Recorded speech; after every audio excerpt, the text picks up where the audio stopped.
Avant de commencer ce débrief, j'ai un message pour Monsieur Rafinha. Alors quand je vois un mec arriver en pro, il sait pas faire un 2 contre 1, c'est dur. C'est pas faire un 2 contre 1.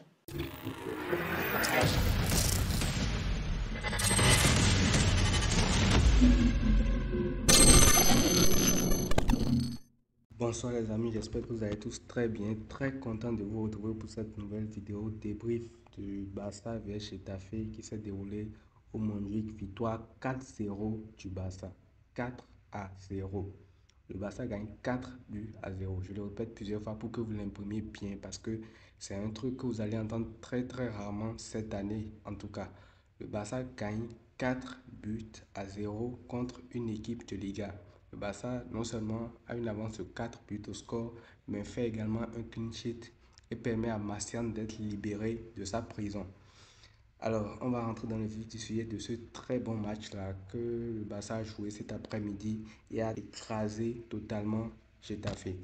Et pourtant le match n'a pas été si simple quand on regarde l'entame du match. Parce que l'entame du match du Barça était je ne veux pas dire catastrophique, mais assez mauvaise dans le sens où le Barça n'arrivait pas a sorti les ballons. Le pressing de Getafe arrivait, mine de rien, à gêner assez le Barça dans la sortie de balles. Il y avait des pertes de balles par-ci par-là qui créaient certaines occasions même pour Getafe. Il y avait des dégagements par-ci par-là, des mésententes entre les joueurs. Bref, Getafe mettait une grosse pression sur les joueurs du Barça qui finissaient par succomber à certains moments donnés. J'ai envie de dire que c'est plus le premier but du Barça qui a décanté un peu la situation et qui a permis au Barça de remettre un peu le pied sur le ballon.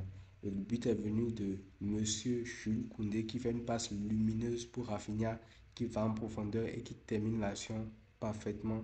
Un but à zéro pour le Barça et c'est là que le match s'est un peu rééquilibré parce qu'avant ça, j'ai pas envie de dire qu'on a marqué contre le coup du jeu, mais avant ce but-là, Getafe était quand même assez supérieur au Barça parce que il nous pressait, il nous gênait beaucoup. Et puis, on n'arrivait pas vraiment à faire grand-chose avec le ballon, à part tourner en rond et puis ne rien faire de concret avec. Donc, ce but-là décante un peu le match. Et après ça, les joueurs ont commencé à reposer un peu le pied sur le ballon, ils ont commencé à construire, ils ont commencé à faire des trucs un peu plus cohérents. Et le Barça aurait pu, mine de rien, mener 3-0 minimum à la mi-temps. Parce que quand vous voyez la première mi-temps, vous savez clairement de quoi je parle. On aurait pu mener 3-0 à la mi-temps, mais Monsieur Rafinha n'a pas voulu qu'on mène à la mi-temps. Ce serait trop facile pour le Barça. Il a fallu attendre normalement qu'on arrive à la deuxième mi-temps avant de nous laisser mener beaucoup plus au score. Parce que déjà, il y a son action là, le face-à-face qu'il rate contre le gardien. Ça aurait pu être déjà le but du 2-0. Après ça, il y a l'action où il se retrouve à 2 contre 1 avec Joao Félix, où il a juste à pousser le ballon, fait une petite passe pour Joao Félix, mais il pousse le ballon vers la ligne de corner là-bas pour que Joao Félix aille le récupérer parce que en face du but, ce serait trop facile pour lui, donc il veut compliquer un petit peu la tâche.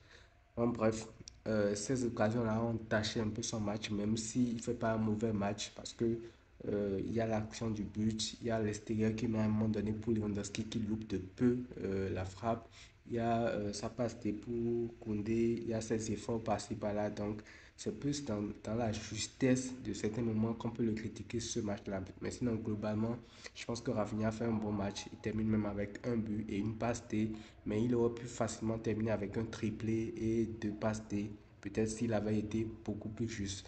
Donc bref, le Barça part la mi-temps avec ce score de 1 but à 0 en ayant mené, et ça nous rappelle un peu le match contre Naples où clairement pas à 0-0, mais on aurait mérité de partir au moins avec des buts. Là, tu mènes seulement 1-0, mais tu aurais pu mener facile 3 buts à 0 au vu de ce que tu as montré, mais tu pars sur 1-0.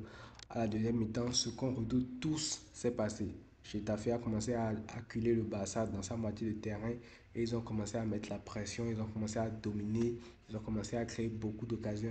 Il y a une frappe à un moment donné que si Ter Stegen ne dévie pas légèrement, il y a but. Parce qu'après sa déviation, la balle tape le poteau et puis c'était assez compliqué pour le Barça dans les 7 premières minutes de la deuxième mi-temps. Et la deuxième mi-temps aussi s'équilibre un peu grâce au but du 2-0 du Barça. En fait, le Barça a procédé comme ça en deuxième mi-temps également. C'est grâce au but du 2-0 que le Barça rééquilibre un peu la balance en deuxième mi-temps également. Et ce but du 2-0 là est venu grâce à un dépassement de fonction de Christensen qui, sur une occasion, se projette pour recevoir le ballon de Gundogan, je pense. Et puis, il n'a plus qu'à servir Joao Félix qui peut pousser le ballon au fond pour marquer le but du 2-0. Et cette occasion-là, j'ai envie de saluer notamment Christensen qui commence à s'habituer de plus en plus à son poste numéro 6. Il faut que tu as vu le test de plus en plus et puis sur la durée, sur les grandes échéances éventuellement à venir, il serait beaucoup plus à l'aise. Aujourd'hui, je l'ai trouvé très intéressant défensivement comme il sait de le faire d'habitude. Bon, au pied, c'est pas encore les stars, mais il commence quand même à s'améliorer un peu et en témoigne cette occasion-là où c'est clairement lui qui initie cette possibilité de lui faire la passe en profondeur pour servir Joao Félix qui n'a qu'à marquer le deuxième but. Et là, c'est parti hein, avec le 2-0, le Barça a déroulé tout simplement juste après. Parce que après, ça, il y a eu le spectacle Frankie de Jong qui aujourd'hui je pense, fait partie des meilleurs milieux de terrain au monde. En fait, Frankie de Jong, il faudrait qu'il ne joue plus avec les humains. Il faudrait créer des aliens pour que de Jong, lui, il aille jouer avec eux. Parce que avec les humains, c'est beaucoup trop facile pour lui. Sur le but qu'il met là, c'est lui qui fait la percée au début de l'action et qui sait Gundogan, je pense qu'il sait Rafinha. Mais Rafinha arrive trop tard, donc il a le temps de s'ajuster et de lui repasser le ballon. Et de Jong n'a plus qu'à pousser le ballon au fond. Et même sur le 4-0 aussi, c'est lui qui est encore au début de l'action qui fait la percée et qui fait la passe pour, je pense, Pedri. Et Pedri la transmet à Roque, si j'ai bonne mémoire. Roque qui frappe sur le gardien. Et le ballon revient sur Fermin Lopez qui marque le but du 4-0. Donc voilà, et on a fait encore une fois une masterclass, que ce soit dans ses récupérations, dans ses projections balle au pied, dans les sorties de balle, dans sa vista, ses passes, bref. Il a fait un match complet et il a su la lignée de ce qu'on connaît de lui. Koundon aussi a fait un très bon match, remplacé par Pedri à un moment donné. Il a pris notamment un carton jaune sur une nation. Voilà, on va parler d'arbitrage rapidement.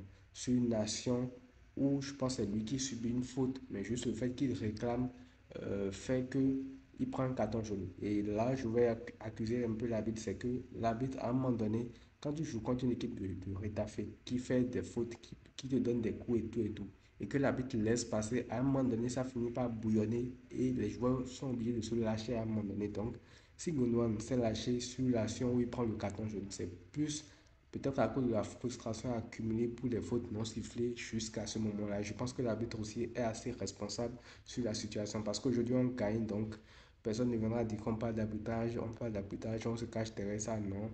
Bien vrai, on a gagné, mais sur la première mi-temps, surtout l'arbitrage, je l'ai trouvé très mauvais.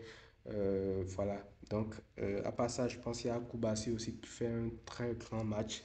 Le petit a 17 ans, mais il joue déjà comme un joueur très expérimenté, que ce soit dans les relances, pied gauche, pied droit. Il est très à l'aise, il n'a pas peur. Et aussi défensivement, je trouve qu'il a apporté beaucoup de choses. Il a notamment mis fin à beaucoup d'occasions également. Et puis, voilà, je pense qu'il a fait un très gros match Koubassi. Lewandowski aussi qui fait un gros match mais qui ne marque pas de dommage. J'aurais bien voulu qu'il marque ce but-là pour récompenser un peu son match parce que il a été important dans la construction du jeu, dans les déviations, dans le jeu collectif avec ses coéquipiers. Donc j'aurais bien aimé qu'il marque ce but également. Koundé aussi qui fait un match exceptionnel, que ce soit défensivement et également sur le premier but où il se glisse pas, une passe qu'il fait à Rafinha. Il fait beaucoup d'actions également offensives où il contribue un peu à tout ça. Donc voilà, collectivement, le Barça était beaucoup supérieur à Retafe. Il a fait un bon match ensemble, a écrasé Retafe 4 buts à 0, je le répète, parce que c'est très rare de voir un Barça écraser son adversaire comme ça. Voilà, pour une fois, on fait un match exceptionnel. Il n'y a pratiquement plus rien à redire.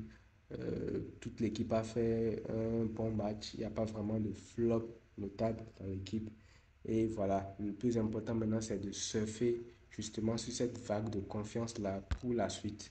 Et on va affronter Bilbao la semaine prochaine, en sachant que Gundogan, qui a pris un carton jaune, sera suspendu. Donc, Pedri va prendre sa place logiquement au milieu de terrain. On va voir tout ce que ça va donner.